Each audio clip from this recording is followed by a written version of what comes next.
জানি না।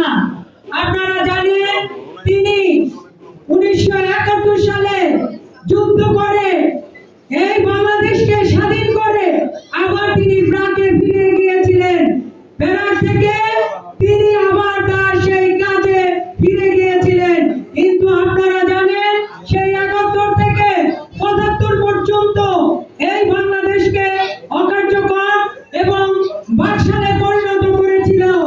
আবার সেই শহীদ প্রেসিডেন্ট জিয়াউর রহমান এই বাংলাদেশে মুক্তি দিয়েছিলেন সেদিন সেই 7ই নভেম্বর গণ অভ্যুত্থানের মাধ্যমে।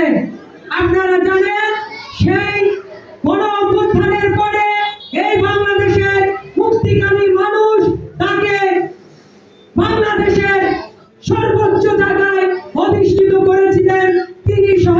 তিনি প্রেসিডেন্ট হয়েছিলেন। আপনারা জানেন সেই বাংলাদেশ তখন একটি তলাবিহীন ঝুড়িতে পরিণত হয়েছিল। সেই তলাবিহীন ঝুড়ি থেকে আধুনিক বাংলাদেশে তিনি রূপান্তরিত করেছিলেন।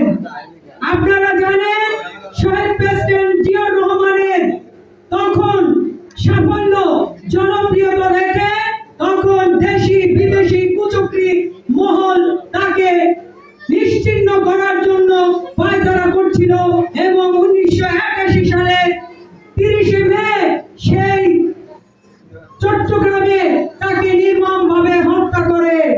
আপনারা জানেন শহীদ প্রেসিডেন্ট জিয়াউর রহমানকে হত্যা করে এই বাংলাদেশের জাতীয়তাবাদী শক্তিকে নিশ্চিহ্ন করতে পারেনি। আপনারা জানেন পরবর্তীতে আমাদের দেশনেত্রী বেগম খালেদা জিয়া এই বাংলাদেশের হাল ধরেছিলেন এবং তিনি তার জীবদ্দশায় এই গণতন্ত্রের জন্য আপসীন নেতৃত্বে পরিণত হয়েছিলেন এবং তিনি মৃত্যুর আগ পর্যন্ত যুদ্ধ করে গেছেন এবং তাদের সে সন্তান সুসন্তান আমাদের দেশ নায়ক তারেক রহমান তার নেতৃত্বে 17 বছর এই বাংলাদেশে ফ্যাসিবাদের রাজত্ব কায়েম করেছিল। সেই ফ্যাসিবাদকে নিশ্চিহ্ন করেছে, ধ্বংস করেছে এই বাংলাদেশকে। সেই স্বৈরাচারী হাসিনাকে পতন করেছিল। হাসিনা এই বাংলাদেশ থেকে বিতাড়িত হতে বাধ্য হয়েছিল এবং পালিয়ে যেতে বাধ্য হয়েছিল। তারও নেতৃত্ব দিয়েছেন আমাদের দেশ নায়ক জনাব তারেক রহমান।